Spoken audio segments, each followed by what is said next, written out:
well, and so they got a good glimpse of what we're dealing with at this point. So they'll catch us up in just a short while. But again, finally, we're getting some more ambulances down here for some of the lesser injured people here, and we'll continue to watch the situation from this perspective as well. Dave and Diana, back to you.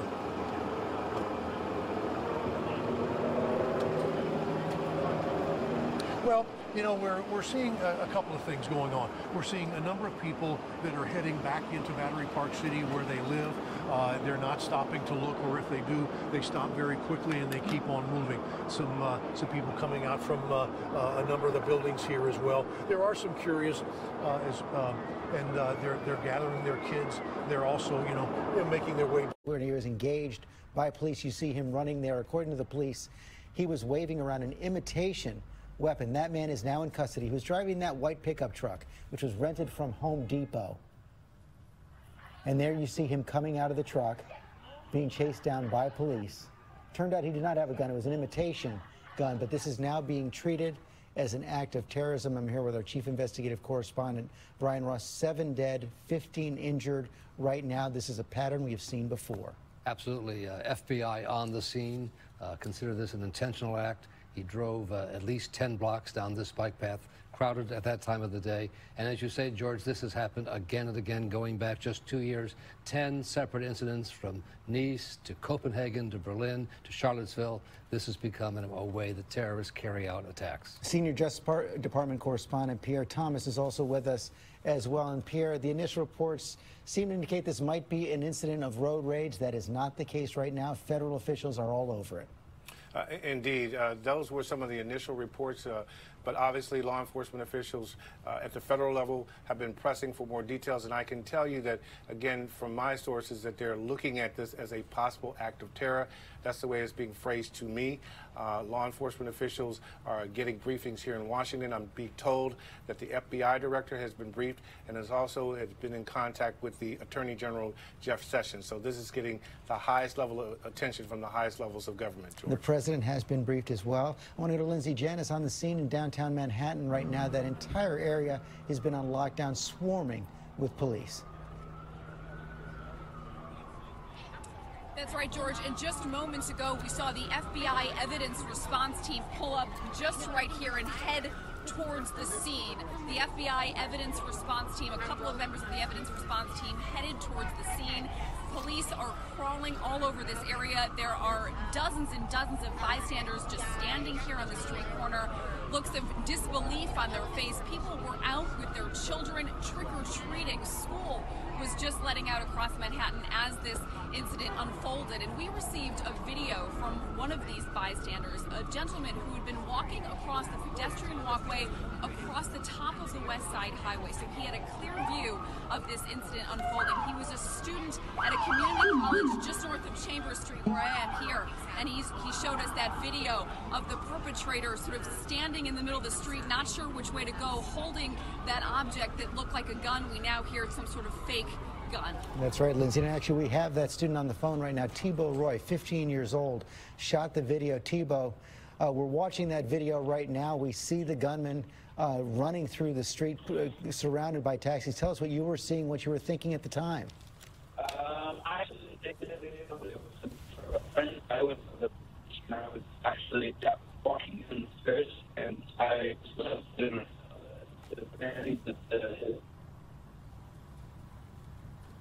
I think we lost Thibault right there. We're going to try to get a better phone connection and come back to him. But Gio Benitez on the scene. George, hey there. So right here, what we're seeing is that this road has been completely blocked off, and we know that this happened about 2 blocks from here. But what we're seeing is more police just coming. We've seen ambulances come through here, and we're just seeing a massive police presence. Clearly, they're trying to get a handle of it too. What we're seeing is we're seeing major traffic on this street. But right now, George, we have this major road here in downtown New York, downtown Manhattan, just completely shut down at this point. Completely shut down. Stuyvesant High School had been on lockdown, and Gio, there had also been a report that some of the injured young students, special needs students in a school bus who were hit by that pickup truck. And we have been seeing so many school buses, George, come through here. So clearly this is a street that many school buses typically go through. It's the West Side Highway. And for those who don't know New York City, the West Side Highway is just one of the biggest thoroughfares in New York, where so many cars just go all along literally the west side of New York City. And that is where you would find school buses. You would find people leaving from work. You would find so many bikers there because they have a massive bike lane there to use. And so that is what is used right now in New York City, and that's what is shut down at this point. I'm trying to see if we can see beyond it, but just so many police there. Okay, try and find out some more. We're going to bring back Thibault Roy right now, the student who shot that video. Thibault, can you hear me now? On the steps outside the time. Thibault, are you there? Hello? Hi, Thibault. It's George Stephanopoulos. Can you hear me now? Tell us about that video you were shooting. I think we have a better connection now.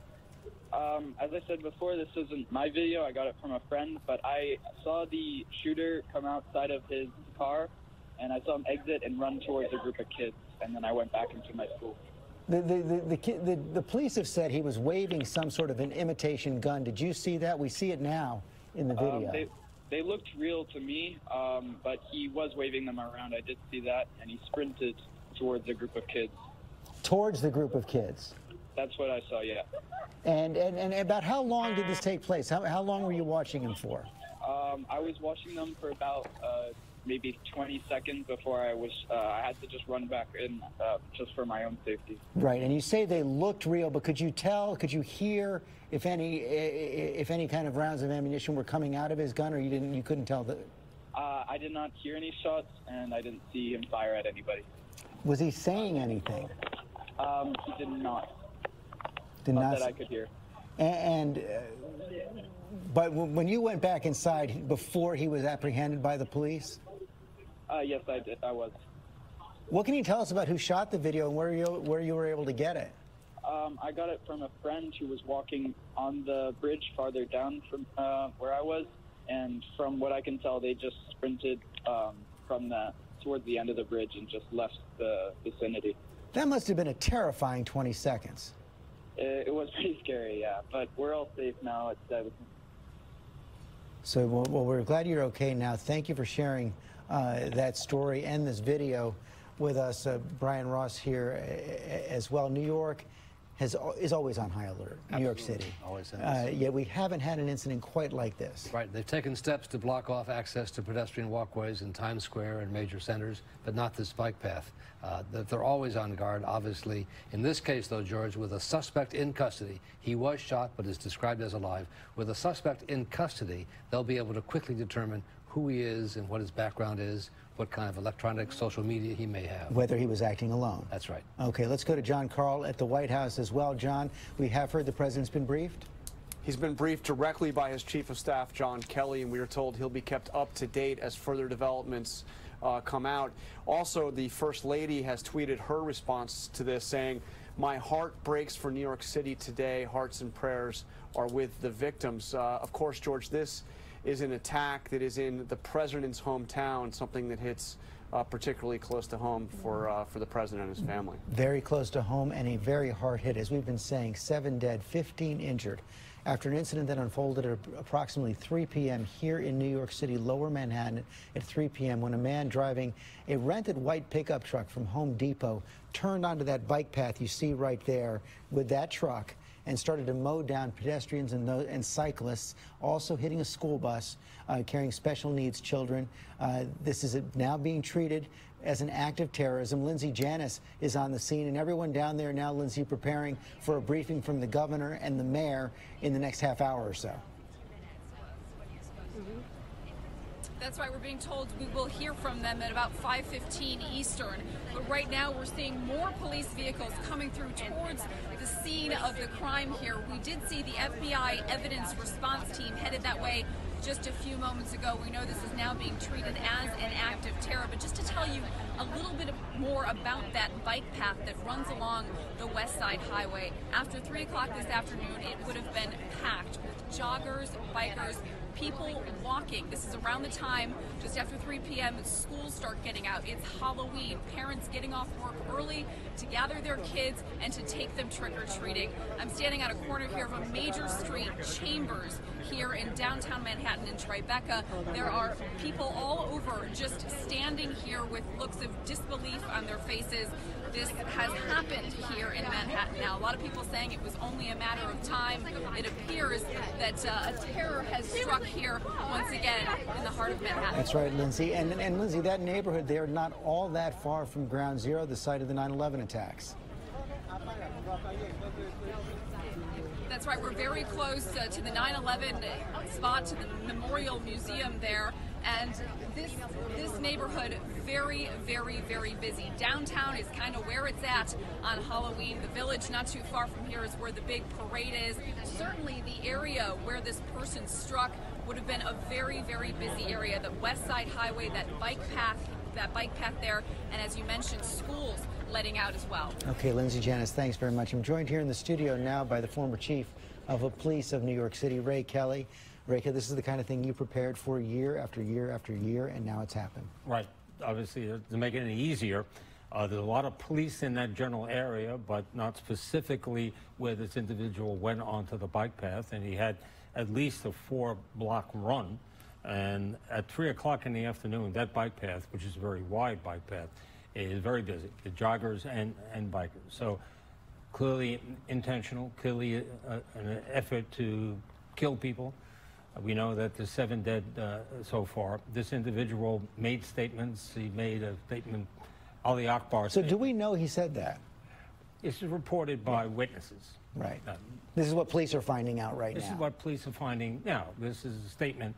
Obviously, there are a lot of potential witnesses. So the gathering people, questioning, it's going to take some time. But this is what we're told. I'm not certain if, in fact, he had a weapon or reported that had a weapon that didn't work, but the only shot that were fired appears to be from the police. And they did injure the driver. He was struck in the buttocks. In the buttocks. And he's in custody now. He's alive. So would they already be talking to him? No, it probably would be way too early to talk to him unless there was an immediate threat. They're obviously doing a lot of background examination of him. We're told that he may be of Bosnian origin. So they're checking with certainly the FBI, certainly talking to people in Interpol, organizations like that, find out any bit of information that can give them a better feel on this. And obviously try to figure out if there's any kind of coordination with anyone else, any possibility of a follow-on attack. Precisely. Where did he live? What's on his phone? Of course, that's always significant. Any criminal record. All of these things, I'm sure, have been checked already, or certainly in the process of doing a deep dive on this individual. Joined on the phone now by counterterror expert Richard Clark, of course, worked in the White House for many years. And Richard, this is becoming such a pattern we're seeing right now. No signs yet that he was working with anyone else, but still very deadly. George, the pattern that we're seeing both in the United States and in Europe is individuals who become spontaneously members of ISIS, then go out and get a truck. And police in the United States and in Europe know this is a possibility. They've been going around at special events and blocking things with trailer trucks and dump trucks, but you can't do that everywhere. And this technique is well known now around the world, and the terrorists, the potential terrorists, know it works. We've seen it in Nice, we've seen it in Barcelona, we've seen it in London, we've seen it in Germany, and Dick, it's perhaps also no accident that this comes, that this reaction comes as we are watching the man right there who's driving the pickup truck, as ISIS is taking more defeats on the battlefield in Iraq and Syria. We have been anticipating, and we've been saying, George, that with ISIS losing control of the major cities, they still have thousands, tens of thousands of adherents. They will continue the struggle. ISIS is not dead, and the fact that it can create people spontaneously becoming members of ISIS, and then within hours of that decision going out and killing people here in our country and all over Europe. ISIS will be a force for a while. Describe how those messages get out. Well, there are lots of ISIS-related and al-Qaeda-related websites that are very persuasive to a certain kind of individual. They're in many different languages, not just Arabic, and they suggest how to do these things. Okay, Rick, thanks very much. Stand by. I want to bring in another eyewitness, Dmitry Medlitsky, who was on the scene. Tell us what you saw, Dmitry.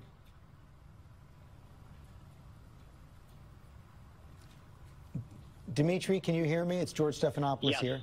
Yeah, can you hear me? We can hear you fine. Tell us what you saw. So I was in the Uber coming down West Side Highway. I was reading my emails when my Uber driver started yelling, "Look, the car is basically mowing people down." And then when I look up, I didn't see the car because it was already passed. I see 3 or 4 people lying all covered in blood, in a pile of blood. So first I thought that this is some sort of a, Halloween performance. Oh, my goodness. And then and I was looking, I couldn't understand what is going on. And then the police car came, and then I see the police running towards the car, and then I heard like 9 shots being fired. So shots were definitely fired after those people were mowed down. So this all unfolded very quickly. Police came literally like 2 or 3 minutes, 2 minutes probably after. While I was thinking, is it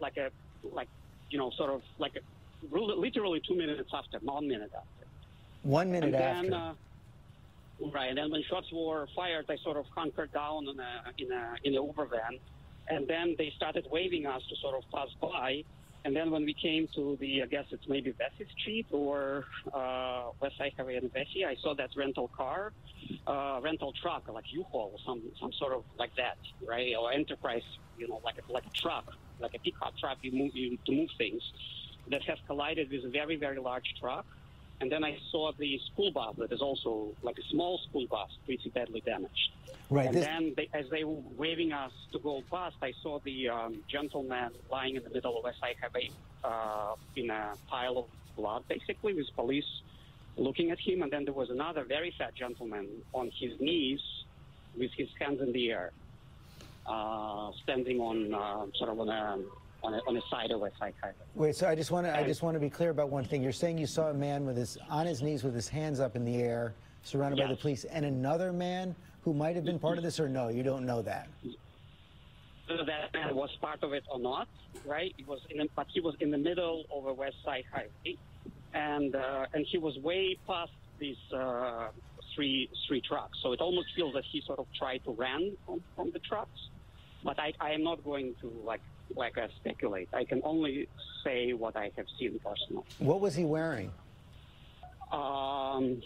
The gentleman that he appeared to be very fat, and it seemed to me that the one that was lying dead or badly wounded, he had a black beard. Yeah, okay, and because that's the person we see running around before he was brought down by police in something like a dark tracksuit with a red stripe across the back. Is that what you remember? That I didn't see because he was already on the ground. And what could you see? You mentioned that a small school bus had been hit. That was a school bus where you were being told reported carrying some special needs children. Could you see any people inside, any of the injured inside that bus? No, because the school bus was probably 200, maybe 100 meters on the Vesey Street, or one of the, I don't know the name of the street that's perpendicular to the West Side Highway. So all I could see that it was pretty badly damaged from the looks of it. But you see, they were waving us by, and now I sort of feel very, very guilty. I should have probably jumped off from the Uber and try to help somebody. But they were waving the car to go by, and now I feel that I've done everything that I should have. It's crazy. Well, you can't blame yourself for that, but can you tell us more about the injured, about how many you saw and what kind of injuries you saw? So there was 3 or 4 people lying by the West Side Highway, and it almost felt that these are kids from Stuyvesant High School that they were mowed down. There is some sort of a performance, some sort of a show, right, for the Halloween at first, before I realized what is going on. Yeah. Alas, that has turned out not to be the case. Dmitry, thank you very much. We're glad you are okay right now. Thanks for filling in those details for us. And I'm here with our chief investigative correspondent, Brian Ross. We're learning more about this, the perpetrator. That's right, George. Our colleague Aaron Katersky reports from the New York PD. They believe they have the suspect identified. He's 30 years old, of Middle Eastern descent, carrying an ID from the state of Florida. They're now looking into his background, and New York police detectives are telling us they considered a deliberate act of terrorism. Deliberate act of terrorism right now. Ray Kelly here, former chief of police of New York as well. They'll be able to coordinate quite quickly with Florida authorities. Oh, yeah, right. And obviously you want to get into his home where he lives. You want to get into his cell phone. They'll be working closely with the Florida authorities. And the FBI is involved there. The FBI will, of course, respond to, to his residence. Yeah, you want to get any bit of information, granular information about this individual. Just as you said, you want to make certain there's no one else involved. Tonight we have a Halloween parade in New York City. Well, explain that right there. Now, after an incident like this, how does a city like New York prepare for Halloween? What kind of additional resources will be put onto the streets? Will they tell people not to go out? No, I don't think that'll be the case. I think you'll definitely see more police at the parade. You'll see blocking vehicles. You'll see blocks themselves, what the NYPD has to block off streets. And I think the parade will be very safe. You'd certainly have a lot of police officers. This is a big department, the biggest in the country, 54,000 employees, able to do multiple things at the same time. Okay. Let me bring in our senior justice correspondent, Pierre Thomas, for more on this right now. No indication yet that anyone else is involved, Pierre, and these kind of lone wolf attacks, if that is indeed what it turns out to be in the end, the proliferating now across the country, the highest state of alert in so many cities. George, I can tell you for the last several months, this has been the highest priority, the most imminent threat that was concerning authorities. Bulletin after bulletin have been sent out by the FBI and Homeland Security officials to police around this country, reminding that terrorists and people are being inspired by what they've been seeing primarily overseas in Europe to conduct these, what they call low-scale, unsophisticated attacks where you simply need the will and a vehicle to run over people. And this is an ongoing concern. It will only heighten after this incident. Again, they're investigating this, believing that it's possibly an act of terrorism. They were trying to get additional information about this suspect, including looking at his mental health, I'm told. This is the nightmare scenario that officials have been concerned about, simply, George, because there's so many different places where you can see people walking and then run over them. It's just that simple. And one of the people who was on that bike path when the truck made that turn, Andrew Howell, joins us now. Andrew, what did you see? Hi there, George. I was walking along that bike path along the Hudson River to the south towards Chambers Street. Luckily for me, I was over on the right side of the path, and I heard a very loud noise, unexpected noise to hear on that bike path. It was a truck driving by me, very high speed. Of course, you very, very rarely see any vehicle on there. Certainly don't see trucks, and certainly don't see trucks driving so fast, but just powering by very fast. And I saw the truck impact, for sure, one cyclist who was riding north, was hit the windshield, went up to the air, and landed motionless. And the truck went straight for him? Yeah, the truck just wasn't even deviating on the path, was just going straight down. So it doesn't look like was trying to hit the cyclist, but was simply just going at a very high speed right down the middle of the path, taking out anything in his path. Could you see how far he drove? Then I saw the truck continuing, and that was about a block farther on. And when it collided with something on Chambers Street, I don't know if it was a utility pole or what, the truck spun, then was facing east. So I saw the driver get out of the car and then flee. It looked to me that he was then fleeing southward away from me. And about a minute later, I heard a few gunshots. And at that point, some of the others who had been witness to this started to run north away from the sound of the gunfire. When you saw him flee, could you hear him say anything? Could you see if he was carrying anything? No, it was too far away to really see much about him. What he was doing, it was also very distracting because there was probably a a dead cyclist right there, which was the concern for those of us who were close by. But when you're walking down a path like that, this is not something you can imagine happening. Well, exactly. You know, this is something I ride on that path all the time. This is a key recreational part of New York City, and to have that event happen and shatter that sense of peace and recreation, which is what that path is all about, is deeply disturbing. Well, we're glad you're okay, Andrew. This is quite a serious incident, and thank you for filling us in on what was happening there. Ray Kelly, we learned a little bit more right there, traveling at very high speed on that path. There's almost no way to prevent something like that. No, a truck that size would pretty much fill up the path. I'm very familiar with it. It's a wide path, but a truck, which is a pretty significant truck, couldn't deviate left or right.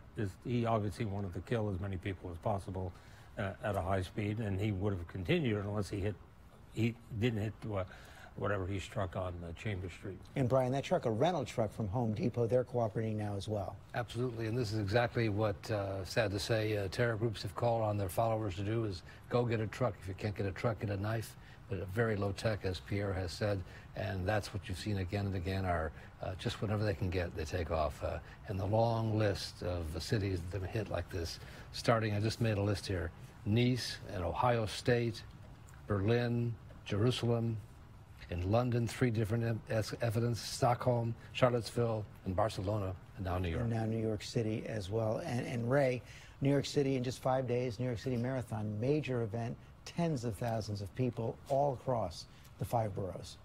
Yeah, again, I think New York Police Department is well structured to protect the marathon. It's 26 miles of intense crowds, though, no question about it. When they get into Manhattan, there's probably 1 million people watching the route. But there'll be a lot of block of cars involved with the marathon, as there always is. They'll increase that. What kinds of changes were put in place for the marathon after the attacks at the Boston Marathon? We put in cameras. We had a lot more portable cameras that we put in all along the route. We wanted to increase as much camera exposure as possible. We increased the number of police officers assigned. And, just overall increase the security where there are significant crowds. Generally speaking, the crowds are pretty thick, but some thicker than others. Well, and that's why generally, just day to day, you have a significant presence, say, in Times Square, but not necessarily just an average neighborhood in downtown New York. You're right, absolutely right. And as you said, it was only a few blocks away from the World Trade Center site. And a lot of police there, but they're not certainly along the bike path. You can't be everywhere. And you use cameras as a force multiplier, but, I don't know how many cameras, quite frankly, were along the bike path. I want to go back to Gio Benitez on the scene downtown as well. We're awaiting a briefing from the mayor of New York City, Bill de Blasio, governor of New York, Andrew Cuomo. What's happening down there now, Gio? George, I just want you to see how busy this area is. We are seeing student after student after student in this area, and that's because this area is actually filled with schools. Where this happened, you've mentioned this, George, Stuyvesant High School is right there in that area where this happened. Right here at this corner where we are, this is Independent School here, which is an elementary school in this area. So clearly a lot of students are in this area. A lot of people are in this area. A lot of business people come through here. We are just under the World Trade Center. We can see it right here. That's this type of area. The financial district is just nearby, so you have a lot of business people. So that happened just as schools were letting out, and that is what makes this so dangerous. And especially for these students here, but really for anybody, because that particular West Side Highway is always filled with bikers, always filled with pedestrians, George. And of course, right after the incident, which occurred around 3 o'clock when school is being let out, those schools put on lockdown, including Stuyvesant High School. We were just told, Gio, that the lockdown at PS 89, which is the elementary school in the area, has just been lifted, and we were seeing parents and children still dressed in their Halloween costumes finally being let out.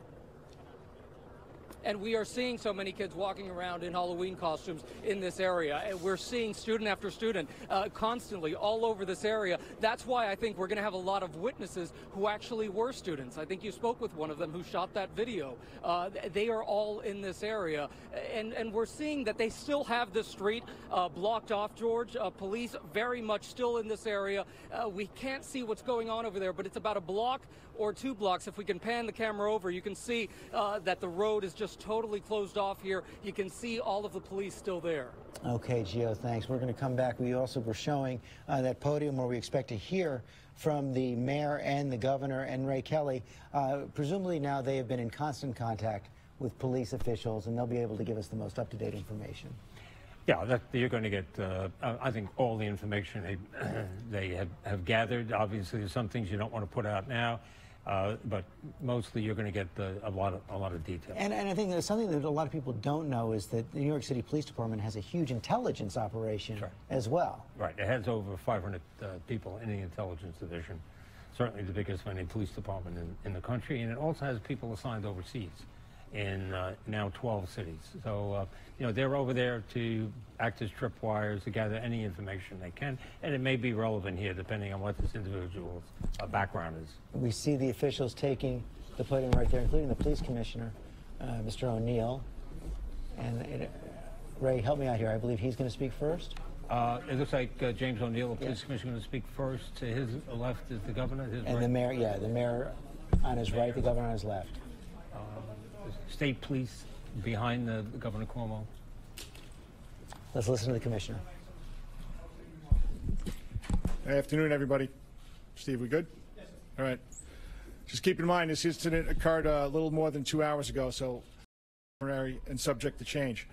After Blasio, Bill Sweeney from the assistant standing up here with me too, and members of the state police. There was a loss of innocent life in Lower. Were just going about their days, heading home the greatest magnitude beyond today. I want to commend the response to stop the carnage, surely help save additional lives. As I said, right now I'd like to introduce Mayor de Blasio. It's a very painful day in our city. Let me be clear, and a aimed at innocent civilians, aimed at people who had no idea of what was about to hit them. On the information we have, we know of, and over a dozen more injured. Was intended, but we also are resilient, and our spirit will never. We have been tested before of today's tragedy and actions. We will be undeterred. Everyone at the NYPD in this tragedy, from the first responders who came to the aid of those, will be preliminary to the bottom of what happened. Americans, to keep your thoughts and prayers, be vigilant between night, and we know in the day. We ask all New Yorkers to live by the idea of officer immediately if you see anything unusual. Employments of NYPD officers this evening. Keep you posted, and as the NYPD gains more information. Thank you. With those New Yorkers who they left Manhattan, be returning home. It is going to be very real. Prayers are with all of them. Our first response, the NYPD, the FDNY, the CMS, they globe, and to see them in action once again. First tactic, which they commit an act of terror, preliminary. It's only been a couple of hours, but at this point, there's a plot or a wider scheme. but the actions of one individual who meant to cause pain and harm and probably death and the resulting terror. And that was the purpose. We will be vigilant. More police everywhere. You'll see them in the airports. You'll see them in the tunnels. It's not because there's any evidence of any ongoing threat or any additional threat. It is just out of vigilance and out of caution. And the of freedom and democracy. That's what we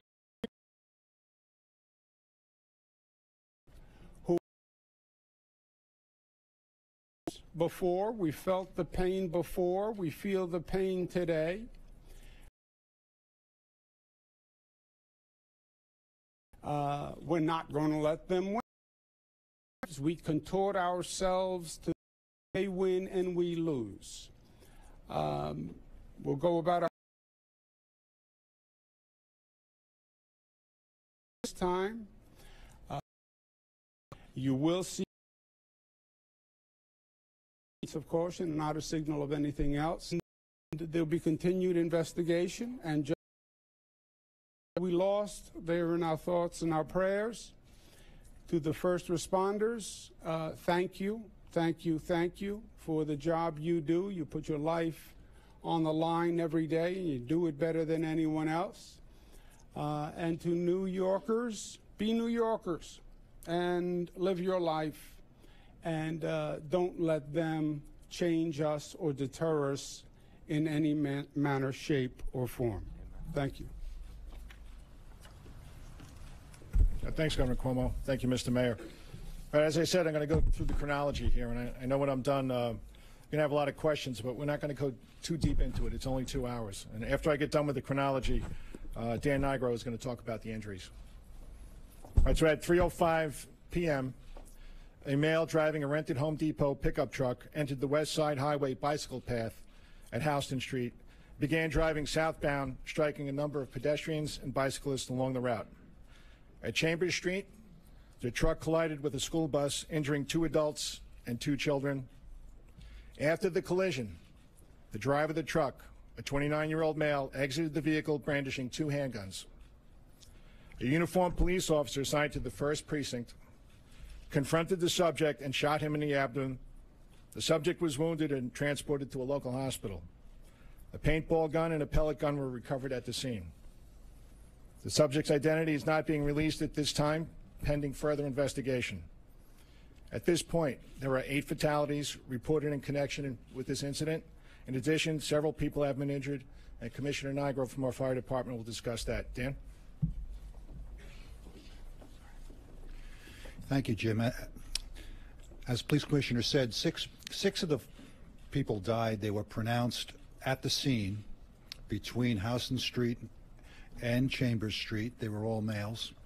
2 others were transported in traumatic arrest and were pronounced at the hospital. We also transported 11 people, all with serious, but at this moment, not life-threatening injuries. The injuries are what you may expect as a truck went at high speed down that bicycle path and struck bicyclists and pedestrians. There may be more injuries as people self-evacuated, and we will determine that later as we do our survey. But that's the patient count and the deaths as we know it now. All right, at this point, we're going to take some questions. Miles, hold on, Miles.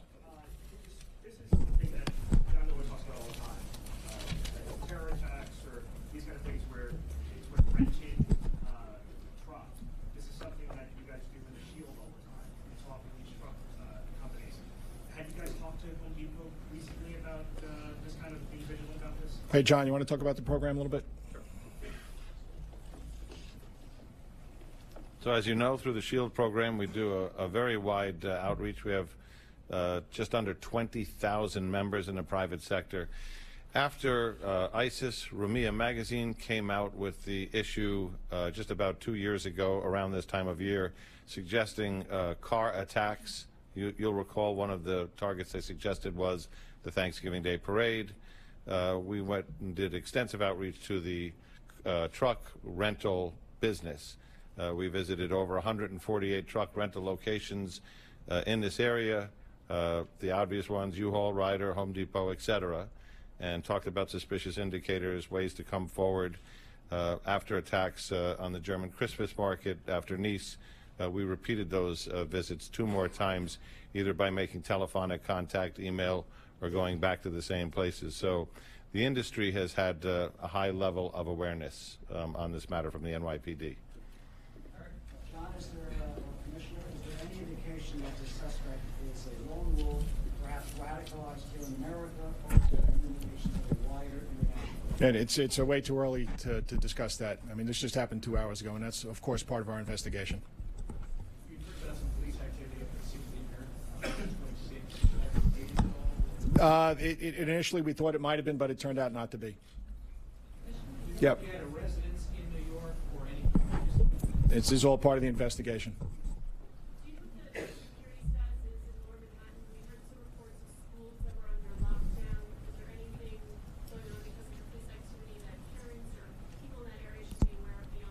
No, this incident is over. It did end right by Stuyvesant High School, so we had to make sure that all the kids were taken care of, and we held them in place for a while. And it was important that we do that. But this incident is over. David, hold on, David. Was there indications earlier that maybe he had outfitted the van to resemble a bomb, that there were maybe gas canisters and fires? He's a 29-year-old male, and I'm not going to talk about the truck right now. Right there. Yes, can you confirm that the suspect said Allahu Akbar or anything to that effect? And if so, is that the only indication that this may be an act of terrorism, or what else is it that leads you to label? Yeah, he did make a statement when he exited the vehicle, and if you just look at the MO of the attack, that's consistent with what's been going on. So that along with the statement has enabled us to label this a terrorist event. Yeah, no, not right now. Do you have his nationality, and was there any intelligence leading up to this that there was something in the works? Yeah, again, 2 hours old, and we'll update you as we go along. Lenny. Who's in charge of the investigation? It's being conducted jointly with the NYPD and the FBI. Can you confirm if the license is from Florida? From Florida? Yeah, I'm not going to go into that. Yep, John. John, not right now, no. Yes. After the Times Square incident, I talked about this. Any incident that happens in New York or happens in the country or happens around the world, we have to learn from that. So, of course, we're going to take a look at that. Yep. Yeah, he's in the hospital. I'm not going to tell you what hospital. And I'm going to let Chief Gomez talk about what we're doing for the Halloween parade tonight. Carlos? Right. In less than 90 minutes, that parade will kick off. We will proceed with the parade, and certainly we've added more resources, more police officers, heavy weapons teams, blocker vehicles on the street leading to the route, as well as more sand trucks. And there's also heavy weapons teams being deployed throughout the city at key iconic locations.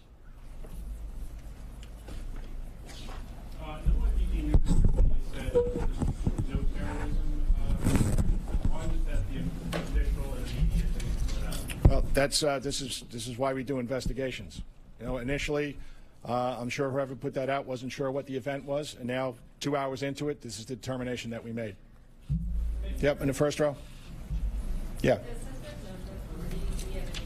Too early in the investigation to know that. Rocco.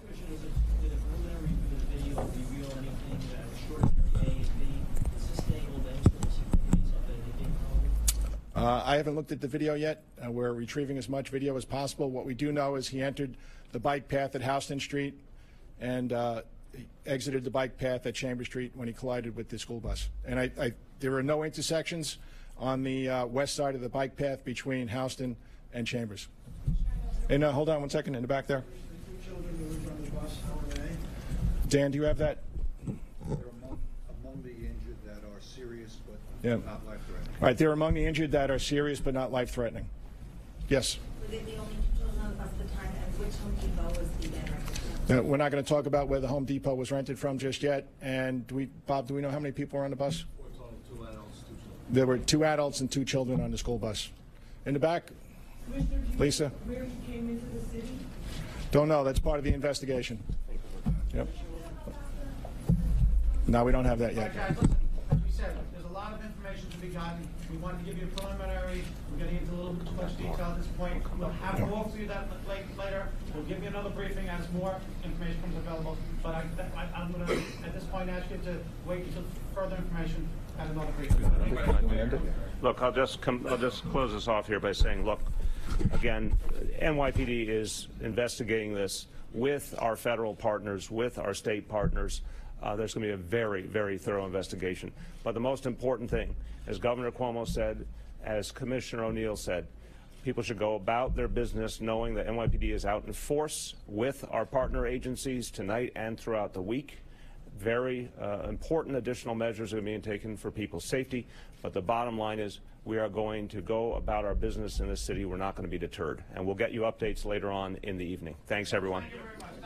Well, there you have it. Mayor of New York City, Bill de Blasio, Governor Andrew Cuomo, Police Commissioner James O'Neill saying this was an act of terror in New York City today. It unfolded around 3:05 when a man driving a white pickup truck drove under the bike path in downtown Manhattan around Houston Street, drove at 50, 60 miles an hour, barreling through cyclists and pedestrians before he hit a school bus carrying special needs children and then ran out of the car. We see that right there. He was waving what we now believe was either a paintball or a pellet gun, shouting Allah Akbar. This is being treated as an act of terror, as I said, and our chief investigative correspondent Brian Ross is here. We now know who this individual is. That's right, George. ABC News has confirmed from law enforcement sources his name is Saifullah Saipov.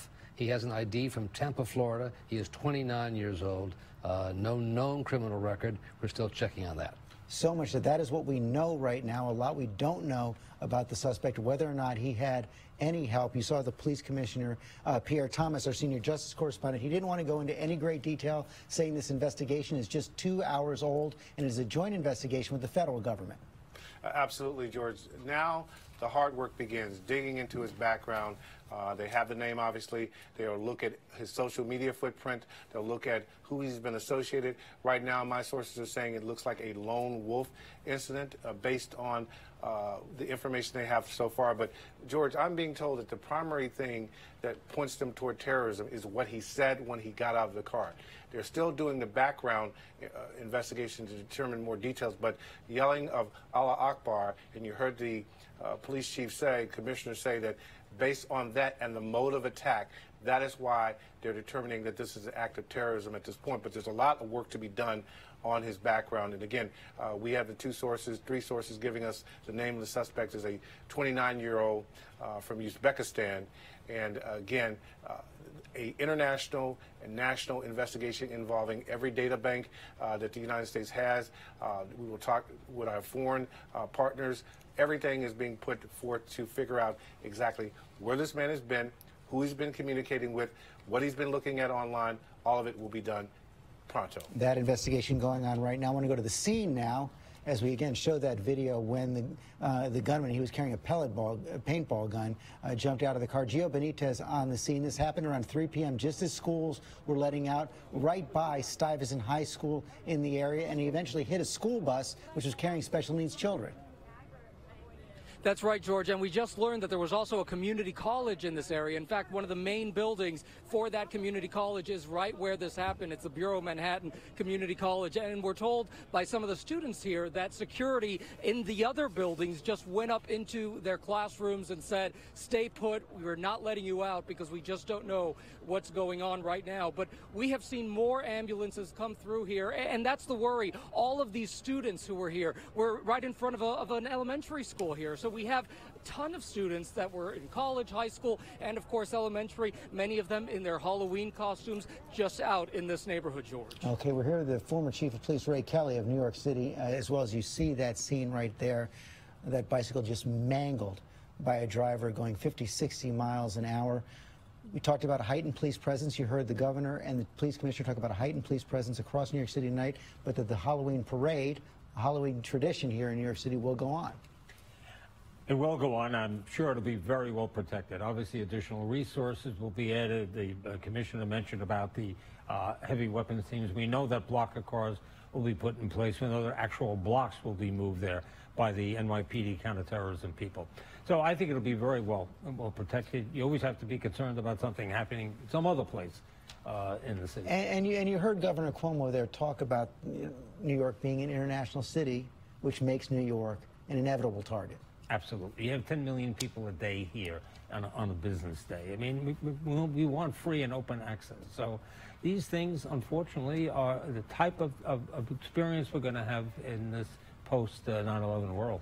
It's the type of experience we have again and again and again, Brian Ross, in capitals all across Europe, here in the United States. The 12th or the 13th such attack we've seen from Nice to Berlin to London, now here on Halloween night. That's right. And New York City, also the home of President Trump. John Carl is at the White House now. The president has been briefed. We've also seen his first tweets. That's right. The president was briefed by Chief of Staff John Kelly. We're told he'll continue to get updates. The tweet that we just heard from the president in New York City looks like another attack by a very sick and deranged person. Law enforcement is following this closely. And then he added, as you see, all in caps, not in the USA. We also, George, heard from the First Lady about this attack via Twitter. She tweeted, "My heart breaks for New York City today. Thoughts and prayers as we monitor the situation." Okay, perhaps we'll hear more from the White House later this evening.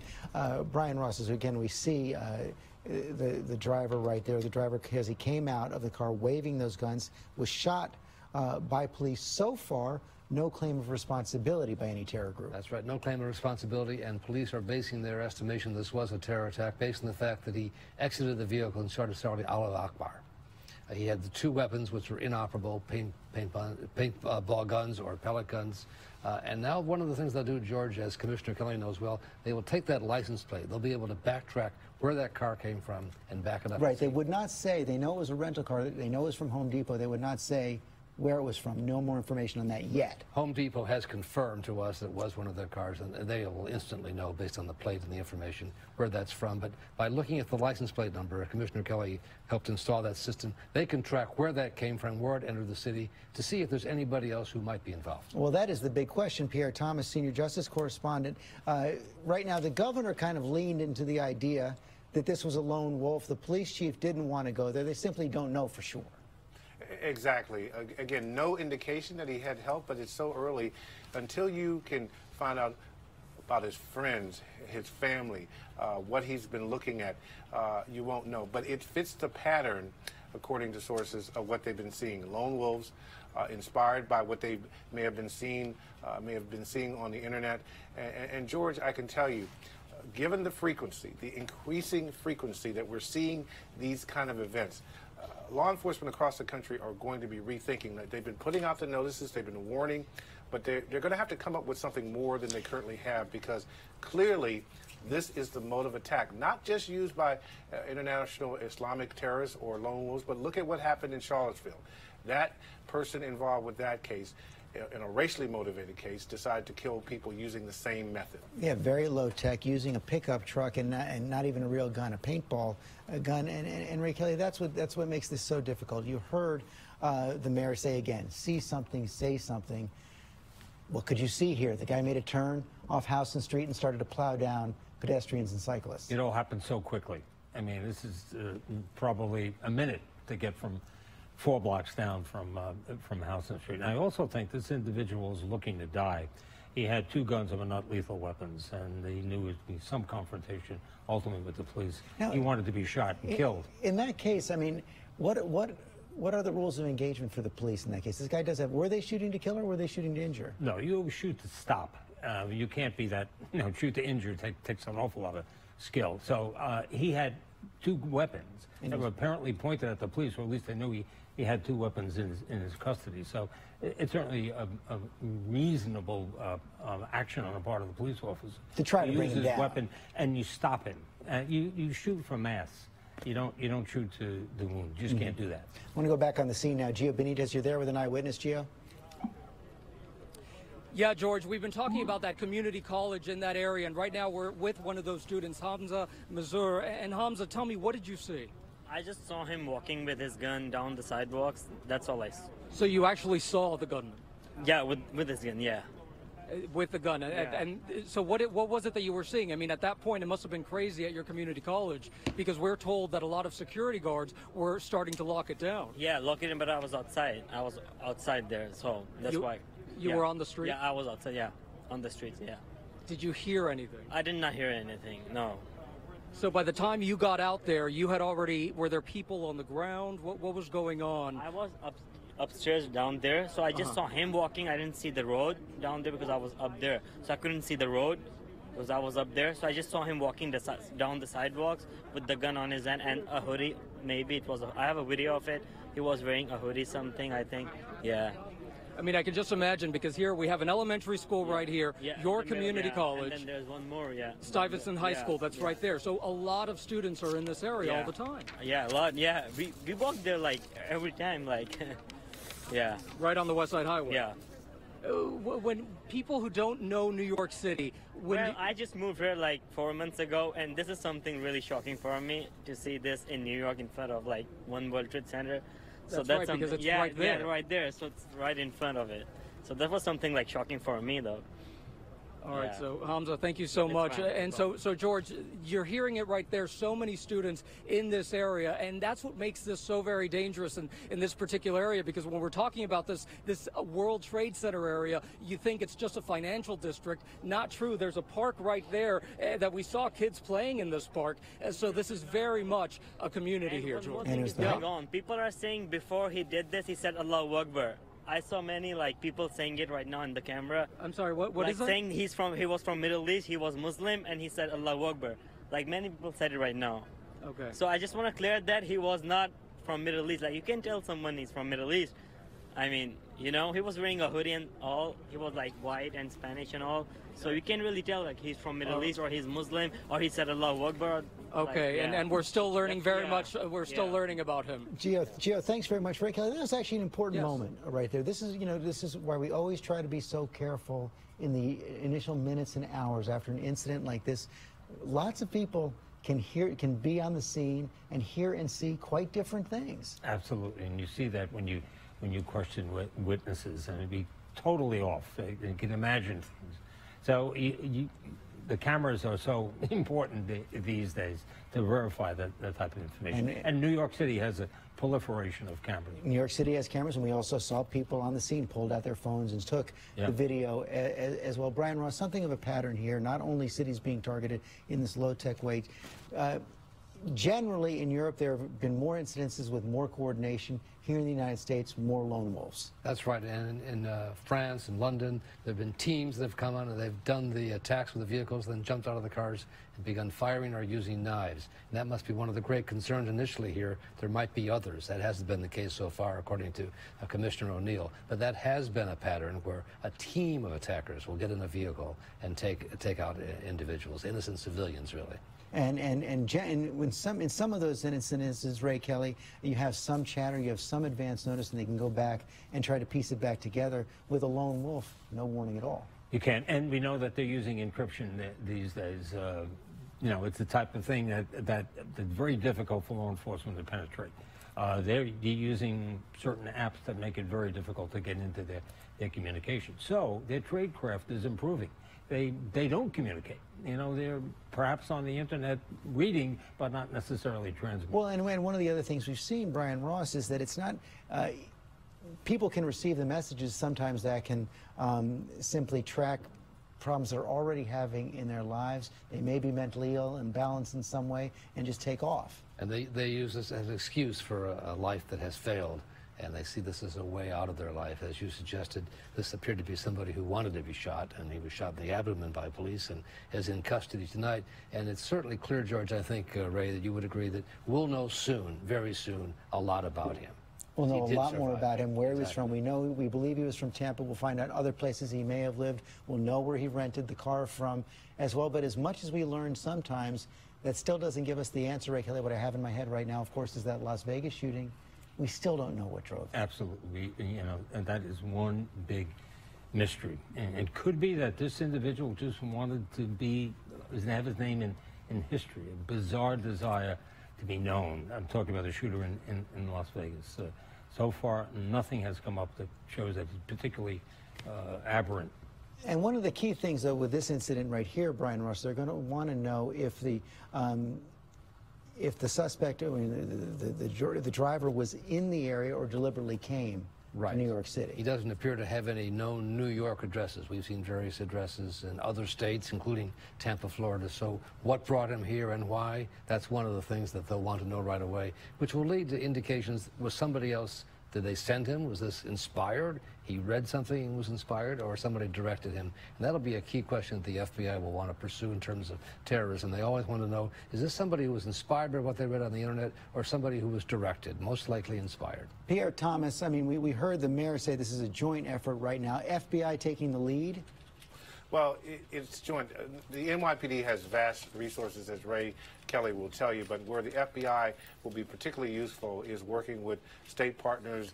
They'll be in contact with authorities in Florida, for example. Also, the FBI will coordinate with the U.S. intelligence community, the CIA. Every intelligence agency that we have will be involved in looking at this man's background. They want to know, for example, did he recently travel overseas?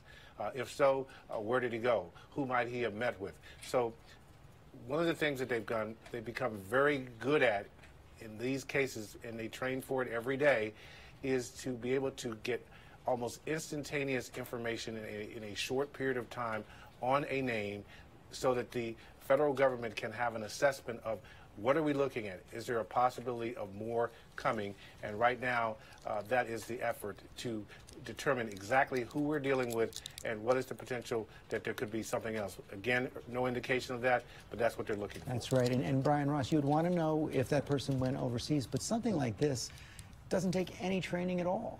None whatsoever. This is extremely low tech, as Pierre has reported often on our programs here. The ability to rent a truck and mow down civilians, in this case bicyclists, on a bike path that was not protected by some of the stands and barricades that have been established in Times Square and elsewhere. That's what I was going to ask Ray Kelly about. We have seen, obviously, we all know in Washington, D.C., in front of the White House, you see those stands and barriers. We see it in Times Square in front of other federal buildings, but you can't have those kinds of barriers everywhere. You wouldn't be able to get around the city. Right. The bollards, and by the way, they're very expensive. They're not easy to put in. Even in Times Square, there are areas where they can't go because of the complexity of what's underground or the subway system. So, you know, it's an answer in some locations, but to have them everywhere, it's just unrealistic. Completely unrealistic. And Lindsay Janice back on the scene there right now, returning to any kind of normalcy or not yet? George, police are starting to let local residents in this area cross the street, but not a whole lot changed other than that. We keep seeing numerous police vehicles headed towards the crime scene there. We saw some heavy equipment, emergency services equipment, big lights. They're getting ready for a long night. They're processing that scene. We've seen the FBI evidence response team as well. And interesting, we're seeing a lot of New Yorkers just gathering around, soaking up what has happened here. A lot of people getting on their phones, going live on social media, describing the scene down here. Really kind of surreal for a lot of these people that live in this area who have feared this, and here it is. We heard from the mayor and from the governor that New Yorkers, they want them to be vigilant tonight. They want them to be vigilant always, to live by that rule. If you see something, say something. But the mayor and the governor telling people to go about their business. Do not let this stop you. They said there will be extra police all over the city tonight. They said expect to see heavy gun teams, sand trucks. They're going to let that West Village parade go ahead. It is business as usual, they're saying. And Ray Kelly, thank you, Lindsay. So important to send that message as Absolutely. well. You know, people aren't easy, let's face it. Things are happening in the world lately that made people uneasy. This only, of course, compounds that. So it's very important to let people know that they'll be protected. There'll be a lot of additional security, not only at the parade, but other locations of the city as well, because there'll be other smaller celebrations. But if anybody can do it, it's this police department because of its size and equipment and personnel that it has. Dick Clark, counterterror expert, is joining us now from Washington, D.C. As well. Dick, one of the things we've been talking about here is the pattern we've seen now for the last 2 or 3 years, ever since the call went out from ISIS to find a way to attack in any way you can, low-tech attacks, major capitals all over the world. That's right, George, and every time this happens, it inspires the thought in another potential attacker. Maybe I could do that. That doesn't seem to be that hard. Maybe this is the way I can contribute. And so this is going to be a chronic condition for big cities in this country and around the world. ISIS is not defeated. It's only defeated on the battlefield. And it's not defeated in the streets. Every city needs to look at every event and see if it can block those access points, as Ray Kelly said, with sand trucks and with police cars. That's what every city has to do, Dick Clark. And I wonder how we all handle this. You say that people see this, they get inspired by it. It could inspire someone else to go do it. What does that say about our responsibility and how we handle this? Well, it means if we think we know someone who is acting differently, if they've suddenly become very religious in Islam, if they're going to strange websites, if they're being secretive, if they're meeting with new people, you need to tell somebody. Tell your imam, tell another friend.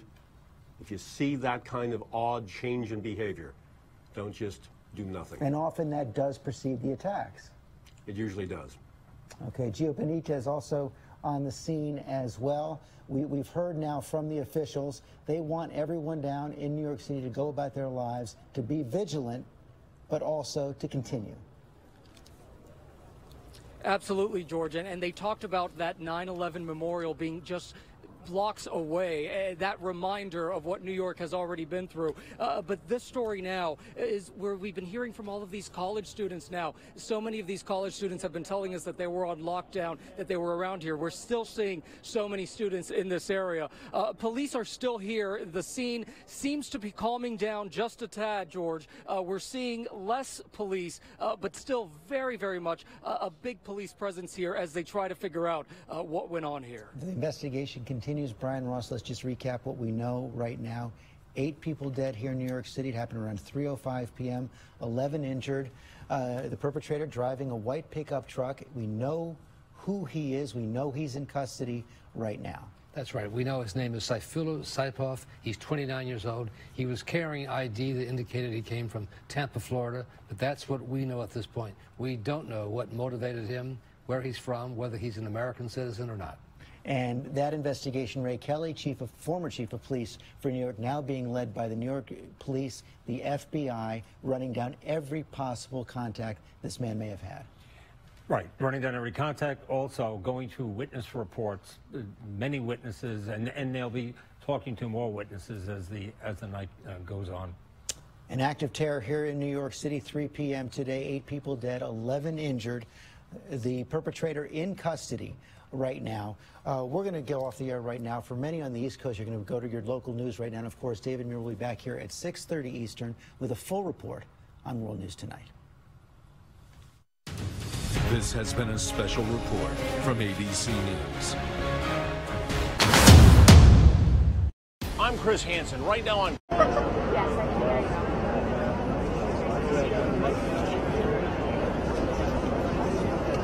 Great.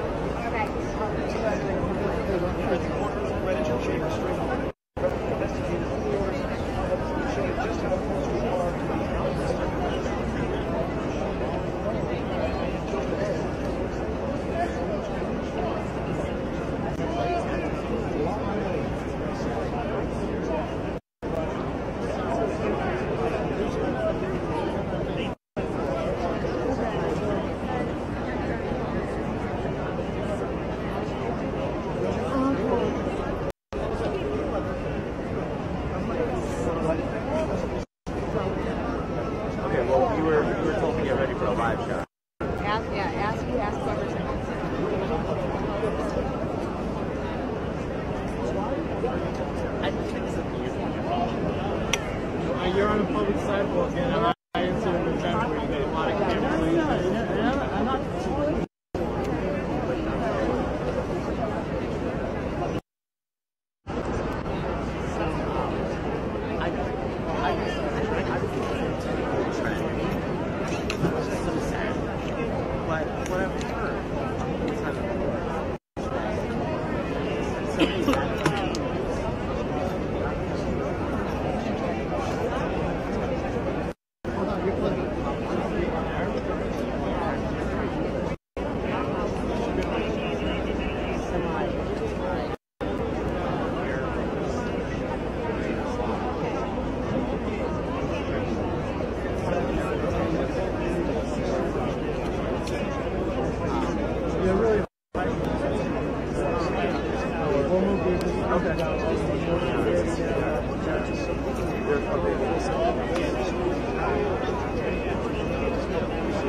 Yeah, that's what I figured. People sometimes mix up our names.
Israel did 9/11.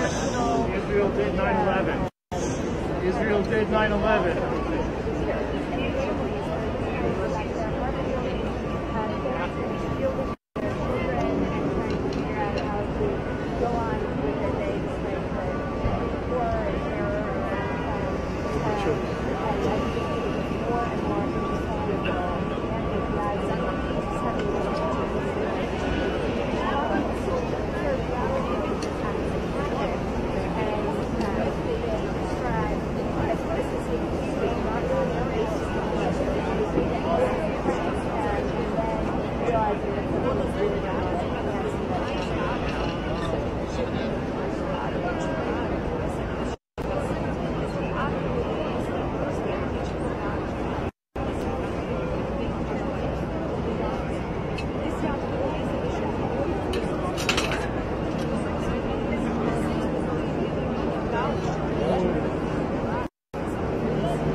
Oh, really? I'm about to try it. Oh, yeah. Are you talking about that one? Okay. Yeah, that one. Is that whatever? Oh, we don't have those.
Careful, Sam.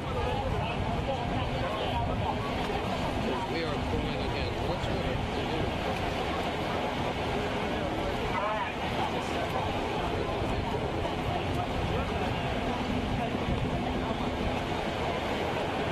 Frank.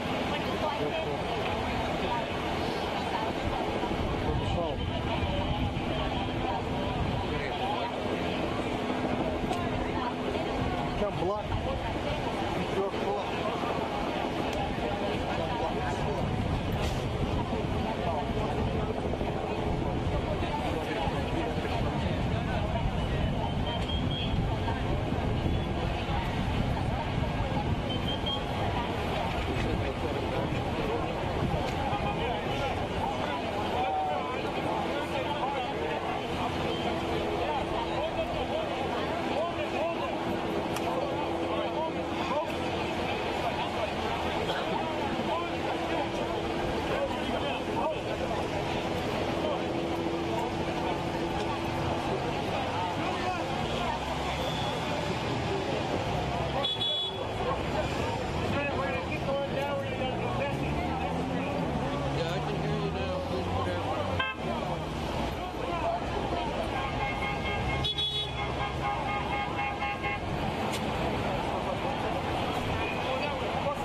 them. You can say them. They can call me. Yeah, you can speak with my phone. Oh my God. I'm part of that.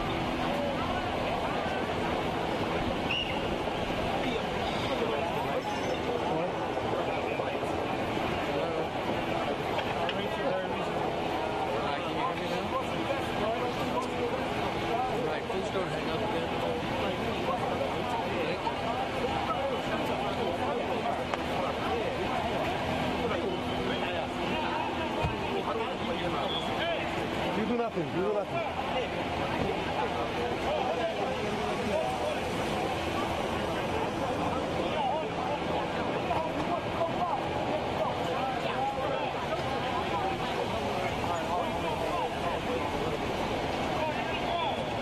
You can hear them?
certainly, once again, the NYPD officers were there. They were able to stop this threat as it came to an end. Again, probably saving more lives. Reporting live on the west side, Tim Fletcher, Channel 7 News.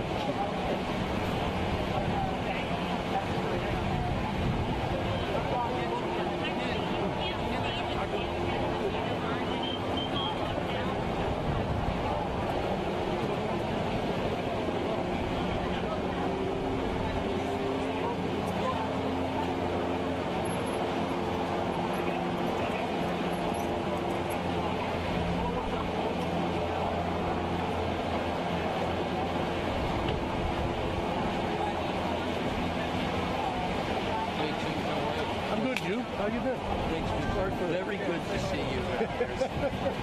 I'm one of the last ones though. That's what I'm saying. It really touched me. It feels so good to see you're still knocking it in. This is my 32nd year with ABC.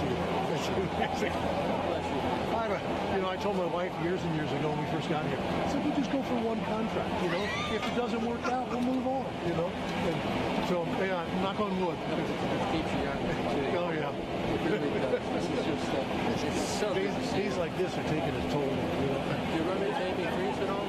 I'm sorry? Do you run into Amy Freeze? Every once in a while in the morning when I get there. We did fellowship together a long time ago. All right. I'll tell good people. Good.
Kaç 45 daha oraya çıkıyor. Okey.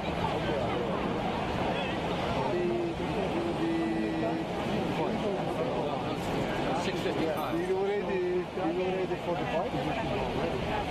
You already for line 45 there. Jim Hopper's profile a while ago. Somebody killed me from Istanbul.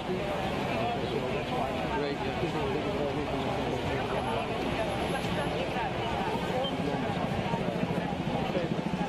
Go online.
Hey, how are you? So good to see you. Get out of my shot. No. Jamie Joyce is my photographer. John Foster, old photographer way back when. Really old. Yeah. You're not as old as me. I had black hair. Well, I got 2 more years. I'm decided I'm going to retire in August of 2019. We're going to build a house in Western New York. We're moving back to Lockwood. And I'm going to retire there. My countdown is 2020. Okay. 120. Okay. Cool. 3 years. Thanks like today. Oh, yeah. Years like the last year. Herif Henderson'da yaşıyormuş lan. This, because more of this stuff happens. Bu Türk mahallesi Gözde.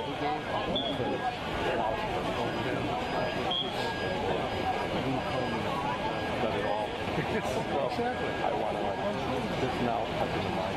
Yeah. Oh, that's where I find the biggest thing is your personal time is just and after and they schedule us all over a week in the clock. It doesn't matter how many seniority means absolutely nothing. Not that it ever did, but still you figure at least I can get something.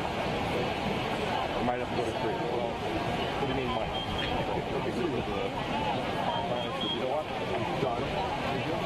Eating non-republic for my weekend.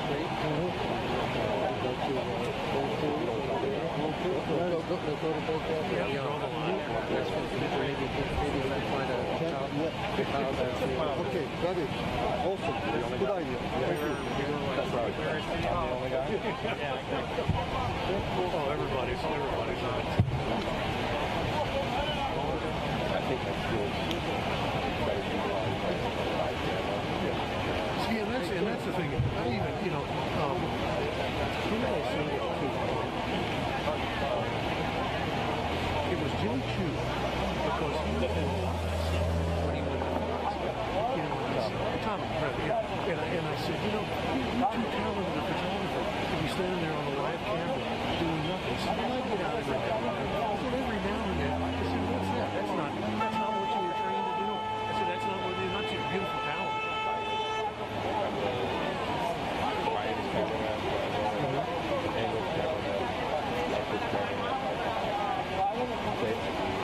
Thank you, Brad. You did one today. Well, that's a good idea. And now I got to do it. I know it's a good idea. Sorry. I gotta go pee.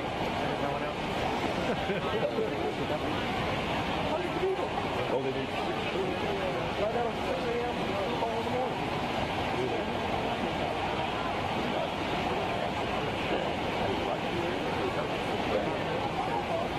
And now I'm filming my phone. You can see, that's the beauty. That's where it occurred to me long ago that that's where I didn't